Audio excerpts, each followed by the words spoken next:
সময়টা 2000 সালের জানুয়ারি। বাংলাদেশ তখন দাঁড়িয়েছিল তার অস্তিত্ব রেখার কঠিন সীমারেখায়। প্রতিবেশী মিয়ানমার তখন নাফ নদীর গতিপথ সরিয়ে ফেলার মতো এক ভয়ঙ্কর বাঁধ বানাতে উদ্যত হয়েছিল। সেই বাঁধ যদি কোনোভাবে দাঁড়িয়ে যেত তাহলে টেকনাফ শহর ভেসে যেত নাফ নদীর গভীর গহ্বরে। 2500 একর ভূখণ্ড হারানোর ভয় কেবল ভূখণ্ডের ক্ষতি ছিল না, ছিল একটি সার্বভৌম দেশকে নত করতে চাওয়ার অন্যায় ও ঔদ্ধত্যের প্রকাশ। এই বাঁধ নির্মাণের উদ্যোগ আটকাতে মিয়ানমারের সাথে কূটনৈতিক টেবিল বারবার ব্যর্থ হয়েছে। আমাদের হুঁশিয়ারিও কোনো ফল দেয়নি, এমনকি অনুরোধেও লাভ হয়নি কিছুই।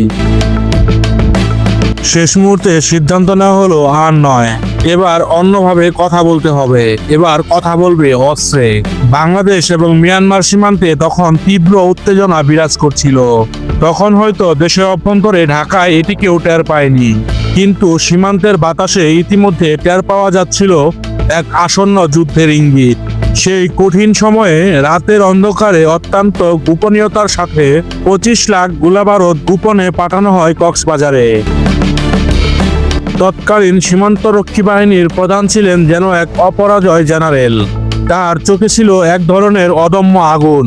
সেখানে পরাজয় নেই, আছে শুধু বিজয়। 8ই জানুয়ারি দুপুর 2:30। শীতের সূর্য তখন কিছুটা হেলে পড়েছে। যখন সময় কিছুটা ঢিলে, কিছুটা নিশ্চিন্তে, ঠিক তখনই বিসমিল্লাহ বলে অস্ত্রের গর্জন শুরু করলো আমাদের সীমান্তরক্ষী বাহিনীর জওয়ানরা। প্রতিপক্ষের সৈন্যরা এই আক্রমণের প্রথম মুহূর্তেই হতভম্ব। তারা ভাবতেই পারেনি যে দুপুরে পুরোপুরি অপ্রস্তুত অবস্থায় নিচু স্থান থেকে তাদের উপরে এমনভাবে কেউ আক্রমণ করতে পারে। এমন সাঁড়াশি আক্রমণে তারা দিশেহারা হয়ে পড়ে। আক্রমণের তীব্রতা সামলাতে ব্যর্থ হয়। প্রথম ঘন্টা পেরোতেই যুদ্ধের মোড় পুরোপুরি ঘুরে গেল।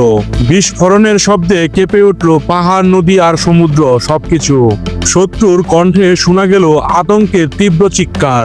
রেডিওতে কেবল অস্থিরতা আর কমান্ডারদের গলার কাট কাট নির্দেশ। আমাদের সীমান্তরক্ষী বাহিনী যেন হিংস্র বাঘের মতো ঝাঁপিয়ে পড়েছিল প্রতিপক্ষের ব্যারিকেডের উপর, আর প্রতিপক্ষের সৈন্যরা তখন ছুটে বেড়াচ্ছে ছায়ার মতো। এই যুদ্ধে আমাদের জওয়ানরা কেবল অস্ত্র দিয়েই লড়েনি, তারা লড়েছে প্রখর বুদ্ধিমত্তা এবং সুনিশ্চিত পরিকল্পনা নিয়ে, এবং মৃত্যু ভয় ভুলে বীরত্বের সাথে। টানা 3 দিন ধরে চলছে এই উত্তপ্ত সংঘাত। গুপ্তচররা খবর দিল শত্রুপক্ষ এখন একেবারে বিপর্যস্ত।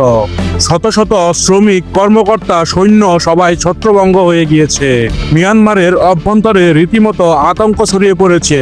অবিশ্বাস্য হলেও সত্য, এই দীর্ঘ এবং তীব্র লড়াইয়ে আমাদের সীমান্তরক্ষী বাহিনী একজনও নিহত হয়নি। বিপরীতে মিয়ানমারের প্রায় 600-এরও বেশি মানুষ প্রাণ হারায়। যুদ্ধের ইতিহাসে যা প্রায় অসম্ভব একটি ঘটনা। নাফ নদীর ইতিহাসে নেমে এলো এক অদ্ভুত ও অপ্রত্যাশিত শান্তি। মিয়ানমারের পক্ষ থেকে বলা হলো তারা আর যুদ্ধ চায় না। তাদের শীর্ষ নেতা এক চিঠিতে সেদিন জানিয়ে দিলেন বাংলাদেশের সঙ্গে যুদ্ধের আর কোনো পরিকল্পনা নেই তাদের। তারা আলোচনার মাধ্যমে সমাধান চান। পরের দিন হাতের লেখা অঙ্গীকারনামায় স্বাক্ষর করে তারা প্রতিশ্রুতি দিল ভবিষ্যতে নাফ নদীতে আর কোনো বাদ দিবে না তারা। আমাদের সীমান্তরক্ষী বাহিনী সেদিন স্পষ্ট গোটা বিশ্বকে জানিয়ে দিল বাংলাদেশ অযথা কাউকে আক্রমণ করে না।